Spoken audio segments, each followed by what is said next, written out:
Yeah. Moving on to the loss adjusters, our committee wrote to the Chartered Institute of Loss Adjusters by email, by telephone, left voicemails asking them to give evidence to this session. We haven't received a response. Okay. Just to give you an idea of the way a third-party institution has failed to respond to this committee, okay. Which is indicative of the experience that our constituents are facing. Some of us personally have had dealings with loss adjusters and third parties, and it's not been positive. Okay. So can you, each of you, just talk us through what incentives you're providing, your insurance companies are providing to loss adjusters and other third parties. What is it that you're doing to make sure that they actually respond to your customers, in a timely manner, and do not use delays and running down the clock, which is what we've seen evidence of through submissions we've had, in order to actually pay out what is legitimate and due. And delaying tactics seems to be one of the trends we are seeing, as is the FOS, and that is not acceptable. Clearly, you've talked earlier about insurance premiums going up. We are in the middle of a cost of living crisis. You mentioned the overall numbers in terms of inflation is well above inflation.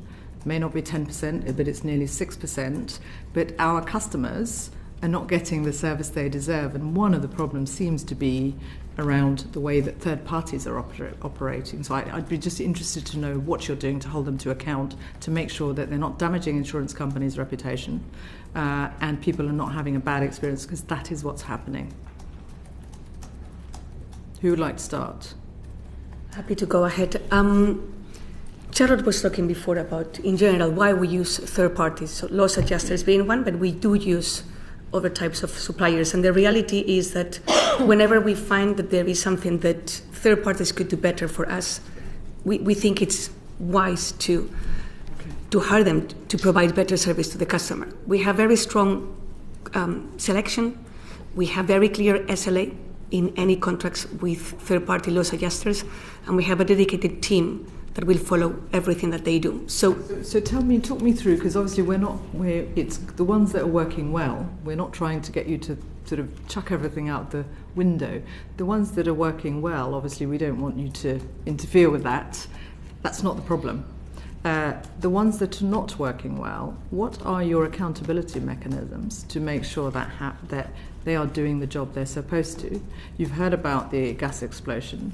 I have, in terms of submissions, we've got examples of cancer patients who face deliberate delays, where their lives are being, misery is being caused.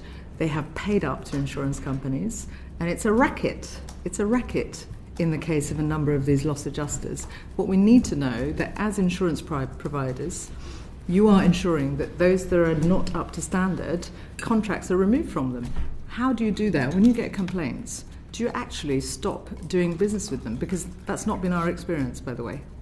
We have, at least in the case of Admiral, with one supplier that had a number of loss adjusters, they weren't holding to the SLAs, and we terminated our relationship with them. And we will do it again and again if it's needed. As you said, do they make represent. What are the incentives you're providing them? How do you judge whether they're successful or not? Do you judge them by the fact that they're responding appropriately and quickly to the clients that pay your insurance premiums, or do you judge them by some other standards? Because we're not clear. It's not clear what their incentive structures are, and there may be something in that needs to be corrected. I just wonder if others can come in, because obviously, Charlotte, you've got this overarching sort of line of sight in terms of what's going on. I have less understanding in terms of the distribution chain. So with each company, they're going to have a slightly different approach to loss adjusters and how they manage those sorts of contracts.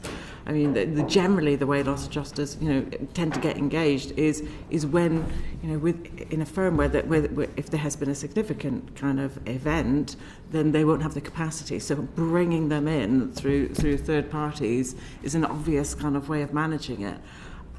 I understand the reason. No, that's not the question with respect that I was asking. I was asking the question, what is the accountability mechanism overall?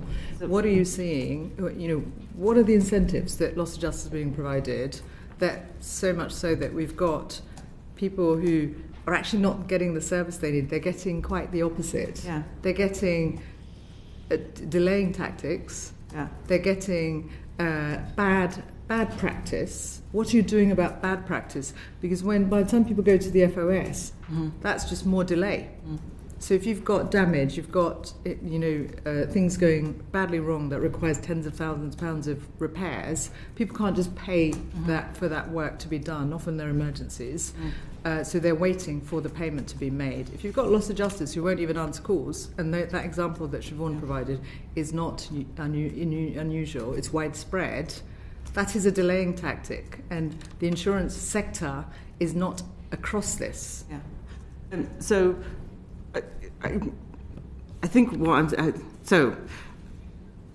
if there is a systematic problem, and you seem to be suggesting there is a systematic problem as opposed to... Your organisation know whether there is or not. I'm saying I am not aware of a systematic problem. What are you aware of? I will do is go to our General Insurance Committee and say, are you seeing these problems, or are they pockets? Is there, is it a particular poor performance of a particular company? Are we aware of there being systematic problems with loss adjusters? I'm not aware of any at the moment. The FOS is aware that there are. We have regular conversations with FOS, and they have not raised with us specifically issues around loss adjusters. Again. Yeah, I mean, as I said, it's not my part of the business, but I do hear my counterpart, talking, and we actually, the two of us, met with the FOS a few weeks back, and it didn't come up. But obviously, we look at FOS and we look at other complaints and so forth. But I know that the GI side of our business is constantly looking. They know speed to settlement is key. Often customers have they've gone through something very emotive, and we obviously want to be able to offer the help as soon as we can, and so they are measuring cycle times. And I know in some of the business, particularly in motor, they've gone from cycle time of 29 days down to 12, and they're looking to move that down to 7. And they do that from monitoring the customer journey, of which there will be some third parties. And if those third parties aren't adhering, because we still have the responsibility. You do, that's right. Yeah. And what we've had, I'll give you an example. Penn, another insurance company, months of delays with third parties. First, the initial contact point is one organisation. They had technology failures, which led to delays. Then another loss adjuster appointed, literally months and months of delays. And Penn just sends the customer straight back to the people who are causing the problems, despite the fact that, as you say, firms cannot delegate any part of their regulatory responsibilities. That is what's happening. So what would be helpful, if the ABI is not doing work on this, that's quite concerning to understand how loss adjusters are operating. We've got evidence from, as I say, people who are being put in, actually serious detriment is being caused to customers, paying customers, instead of settlements happening because of these delays and bad practice by third parties. Mm-hmm. So if you haven't started an inquiry internally to look at what's going on and what the pattern is, you ought to have done so, and you ought to be telling us. And by the way, the FOS has had complaints. I'm not saying that they haven't had complaints. I'm saying that they haven't raised it as a significant issue, as a theme when we have conversations. Did you proactively ask them? Well, we have proactive conversations in terms of what are the themes that you're seeing in claims or complaints in this quarter. Proactively asked them about third parties? No, I haven't asked them specifically about loss adjusters. Shouldn't you be? Because third parties are widespread and widely used by the insurance companies. Well, what I'm saying is I'm taking away an action to speak to... I just think there's considerable complacency complacency in the way that you're operating? I think that's a little unfair. I mean, I'm saying that the FOS hasn't raised it with us, and the FCA haven't raised it with us. So, you know, if there is a systematic issue, then we will talk to members, and we will definitely report back in terms of, right, this is what we see. Just one final question. Does the ABI intend to do an inquiry internally or share information with us on what you found? Do you intend to look at what's going on in this territory? I will raise it with the General Insurance Committee and ask them whether or not they see a systematic issue with the loss adjusters. How can they see it as being a systematic issue if they don't know? Well, we will ask them what their particular experience is with the moment with loss adjusters, and then take a view across the industry as to whether or not there are systemic issues. Very much, Anna Marie. Thank you. Can we now turn to the FCA